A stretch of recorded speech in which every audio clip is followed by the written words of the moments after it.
Good morning, good morning, good morning.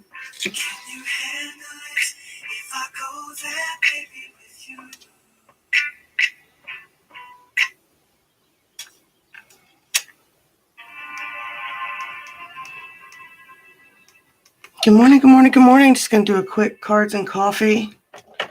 Remember, if you guys want to do the live subscriber readings, you need to subscribe and turn on notifications. I do those when I can, y'all. When I've got the energy and when I can, that's all I can promise. It's been a little crazy lately.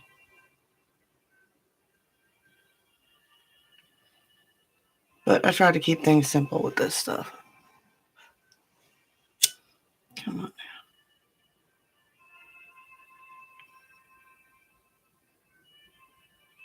Good morning, good morning, good morning. Just going to do a quick cards and coffee. General message.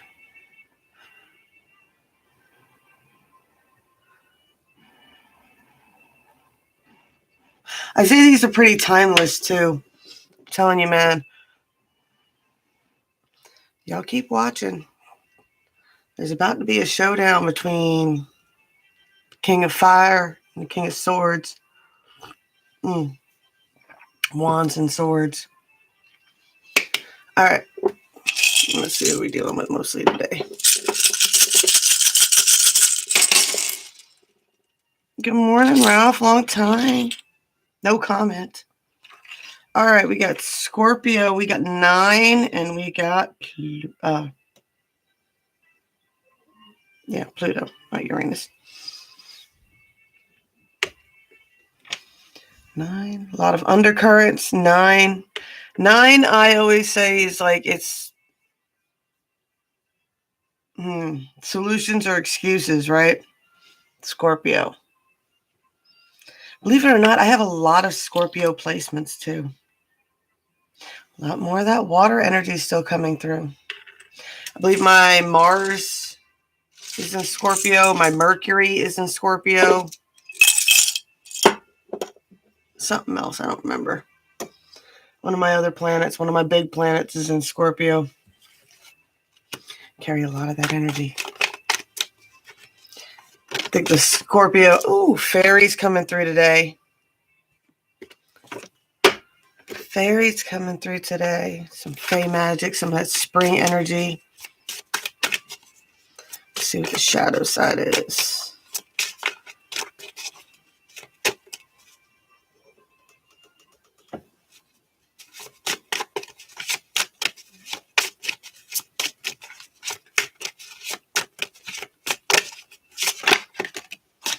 Shadows we've got is artificial heart and peaceful among the thorns. Ooh, a lot of just faking it to keep the peace here. Artificial heart, peaceful among the thorns. Alrighty.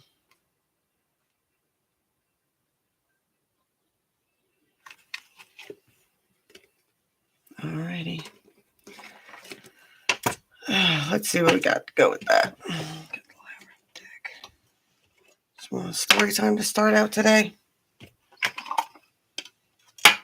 There's 2 energies, peaceful among the thorns. I'm not a fan of the peaceful among the thorns. Well, I'm not really a fan of any of the shadow cards because that's the point, right? There's shadows.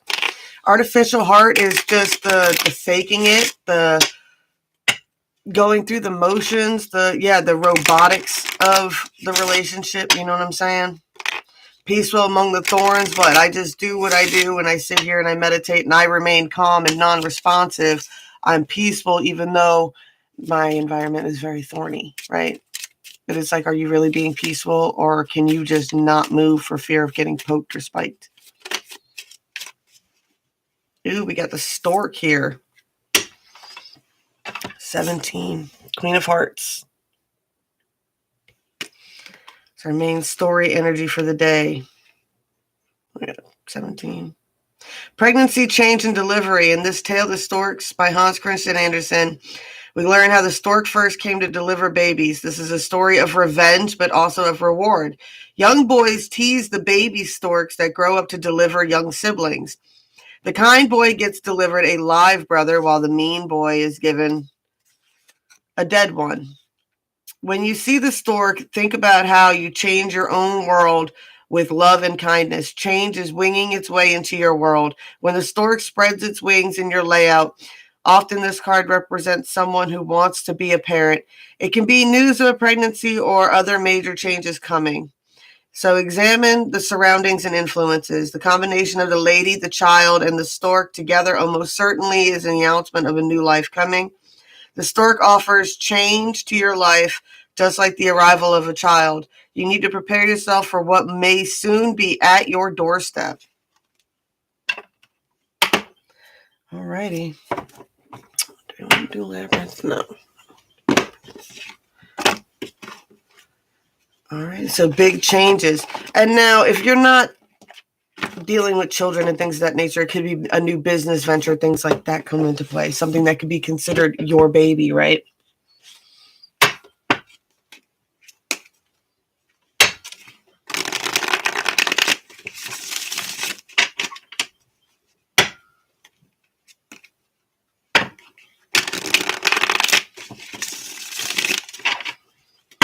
This is so big thing too. I say I never do. A lot of people want to ask for pregnancy readings and things like that. And will I have children? This, that, and the other thing. It's like, it's hard to do those readings. Yeah, because you could have people come into your life that's not a child, that ends up being like a child. One of my favorite manifesting stories is when I first started reading at the Zen Den, this woman sat in with her friend, and she thought she was never going to have kids. And then in her late 30s, she ended up taking in this 17-year-old autistic boy. And when he turned 21, he came to tell her that he was getting married and his girlfriend was pregnant. And in that same week, she got diagnosed with terminal cancer, and they gave her like 8 months to live. And she, instead of wallowing or anything else like that, she did what the doctors told her to. She still went to all her appointments and stuff like that. But while she was going through all her treatments, she bought herself a round trip to Europe, right? And it was for like 2 months after what her time was that she was given by the doctors. So yeah, she did that. And then every week when she got paid, she added something to her trip. She wined and dined herself across Europe doing this, right? Because yeah, she did make it to that appointment, and she did make it. Yeah, she did make it to that trip, and she got to go on that trip. And as far as I know, she was in full remission when I talked to her then. And then she's a grandmother.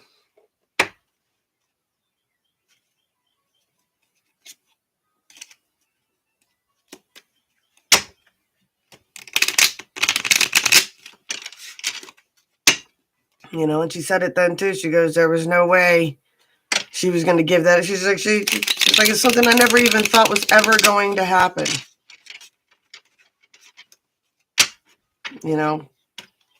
She goes, to be told that you were going to lose it before you can have it. And she was like, nope. She just refused to accept it. Planned herself a major vacation. She even said too, when she got to Europe, like she bought herself dinner for one on the top of the Eiffel Tower and things like that. Just crazy stuff for herself. And then she said when she got there, I forget what it's called, but they have like their own Broadway. And she's like, her favorite Bette Midler play was playing at that time while she was there, and she went ahead and got to go to that show too. She goes, so not only did she get all this great planned stuff, she goes, all this synchronized stuff happened on this vacation too. And I mean, kudos to this lady for going to Europe by herself, right? Everybody told her she shouldn't do this and everything else like that, and she went by herself and just wined and dined. But you want to talk about levels of self-love? I don't think I've ever been able to achieve, man. I'd be terrified to travel to another country by myself.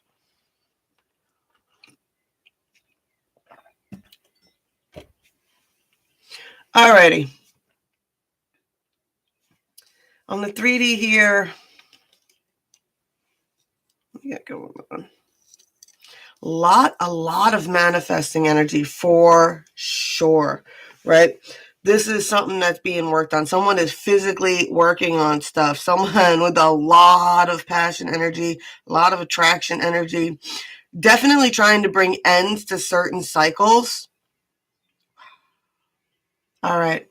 So here we go. On the 3D, this person is really working on something, right? Really working on something. Knight of Wands, something they are extremely passionate about, driven about, curious about, right? You get the Knight of Pentacles here. So you get two Knights energies here. The Knight of Pentacles here, right? That's the person. Look, like his little ingenious backpack there.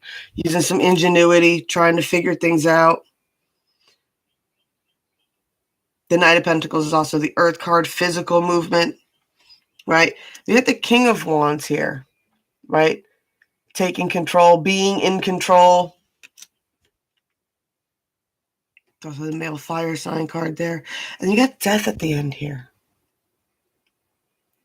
Right? That's why I say I feel like this person's really working towards ending some cycles. Death is all about death and then rebirth. That's also the Scorpio card. Sorry, my nose is just...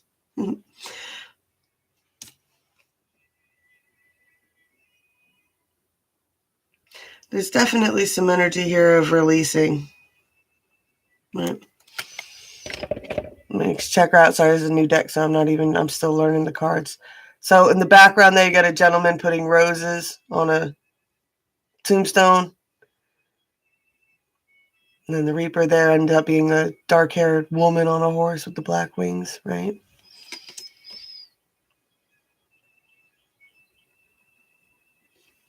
Definitely an energy of burying a lot of dead and past energies. Releasing the past. And it's hard to release the past because you got to release some old timelines as well. And I always say that too. I mean, even when it's just a breakup, even when it is death, it's not just the person you grieve losing from your life. It's all the timelines that you had envisioned, right? All the possibilities and timelines and hopes and dreams that came along with that person being in your in your energies. But that's why we always say when you're doing true visualizations, never attach it to a certain person, right? Never attach it to a certain person.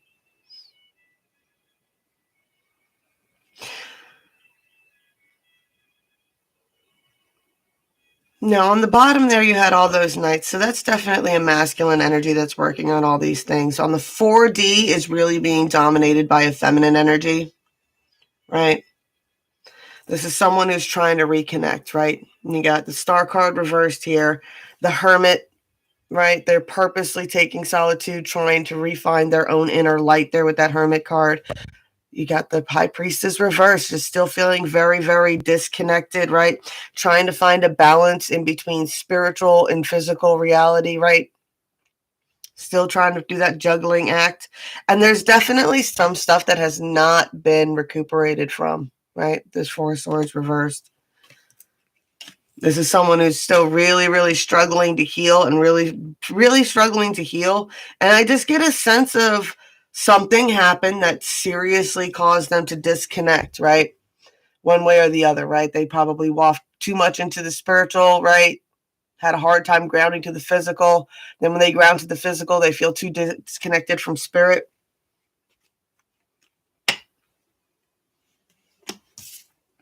What's the 5D've got to say about all this? The 5D is talking about the 5 of Cups here, right? There's a lot of focusing on past energy, a lot of focusing on things that have gone down in the past, not enough energy being focused on the connections that are still around you. And I like this card too because I like how it has the woman focusing on the cups falling off the table while the kid's in the background holding a cup, right? So the 3 of Cups is a celebration card, and this card would be representing it falling off the table. Like whatever these good times that have passed, that's what you're reminiscing on, right? But you're forgetting that you still have these 2 of Cups connections, right? And a lot of us say the 2 of Cups, and we're like, oh, that's a love connection. Not necessarily. A 2 of Cups is a soul contract. It's a bonding connection, right? It's a bond. It's a recognition. It's a, yeah. Like I said, a soul contract. And a lot of people forget that, you got soul contracts with your kids. You got soul contracts with your friends. You got soul contracts with, your family members. There's other soul contracts, other 2 of Cups contracts that you need to be focused on as well. Not just the ones that you've lost, right? There's more to it than that, right? The 5D is talking about the Eight of Pentacles. There's a lot of work not being put into areas that need to be put into, especially when it comes to the 5D. There's not a lot of balance, right? Because there's not a lot of work, there's not a lot of progress, right? If you're not putting in the work, there's never going to be any progress, right? And then you have the Page of Pentacles reversed, right? So this is even messages. This is just what? Just not wanting to progress. This is totally blocking, self-blocking some sort of messages to progress anything forward, right? And I just get a strong sense that this is one energy over here that's feeling a little lost. And you get this energy over here, right? At the very end, you got the King of Pentacles upright, right? And now he's very disciplined and very controlling. So that's why I'm saying that I feel like, especially with the Page of Pentacles here, it's like what? This person's blocked off. And they're blocking themselves. But they're watching, right? Because when they're laying down here, right, he's facing over at the Five of Cups energy there, right? And he doesn't want to say anything about it. But that's blocking, yeah. It's blocking progress in whatever you're going for there.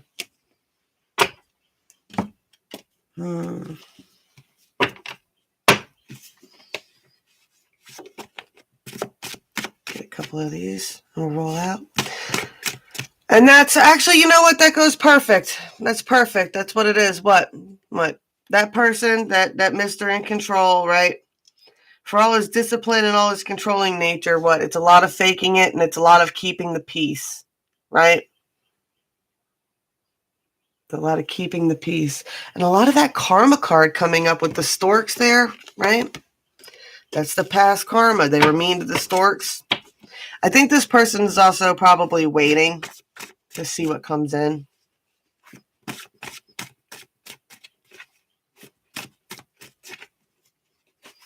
Get a sense that they might even be paranoid about their own past karma. Whoa. All right. Got words are spells. Never underestimate the predictability of stupidity. Through dangers untold and hardships unknown. I have fought my way here to the castle beyond the Goblin City. To take back the child of which you have stolen. Actually, I went to go do my Labyrinth deck, but I put it up.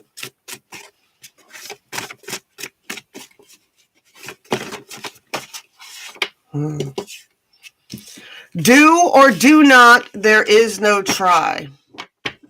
Do or do not. You either want it or you don't.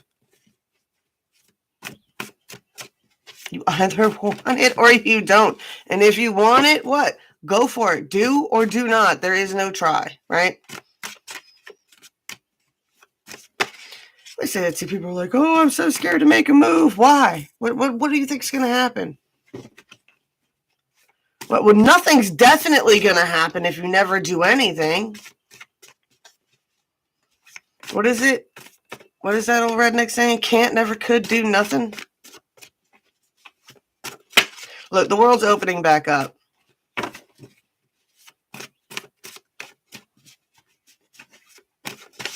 It's time to start acting like it, y'all. People aren't going to sit around forever. And I always say indecision is a decision. Okay.